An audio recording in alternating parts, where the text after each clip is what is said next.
পৃথিবীতে এমন অনেক জায়গা আছে যার রহস্য হাজার বছর পেরিয়ে গেলে সমাধান হয়নি। এমন একটি দ্বীপ রয়েছে যেখানে যাওয়ার পর কোনো মানুষ জীবিত ফিরে আসে না।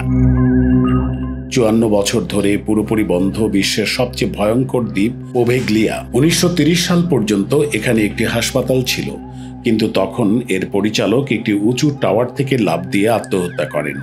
এরপর দ্বীপ নিয়ে নানান কথা বেরিয়ে আসতে থাকে, তারপর তা পুরোপুরি বন্ধ হয়ে যায়।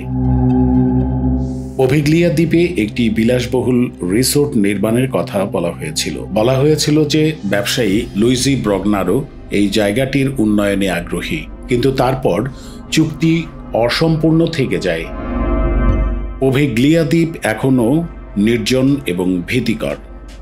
জানা যায় মৃত্যু দ্বীপটি একসময় তার সৌন্দর্যের জন্য বিখ্যাত ছিল। এই দ্বীপটি জনশূন্য অবস্থায় পড়ে আছে।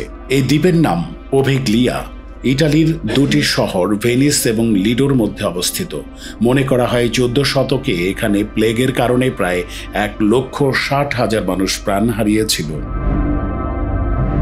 এখানে অনেক মৃত্যু হয়েছে কারণ ব্ল্যাক ডেথের সন্দেহভাজন লোকদের ভেনিসে প্রবেশের আগে এখানে আলাদা করে রাখা হয়েছিল।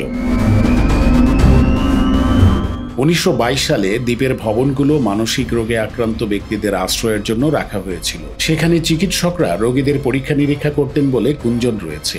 এরপর বেশ কয়েকজন চিকিৎসক মারা যান।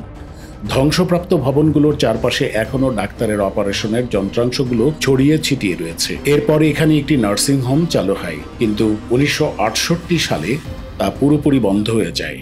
গত ৫৪ বছর ধরে পোভেগলিয়া দ্বীপ এবং সেখানে উপস্থিত হাসপাতালটি সম্পূর্ণভাবে বন্ধ রয়েছে। এখানকার ভবনগুলো ক্ষয়িষ্ণু ও পচে আছে। ২০১৫ সালে দ্বীপটি পুনর্নির্মাণের চেষ্টা করা হয়েছিল।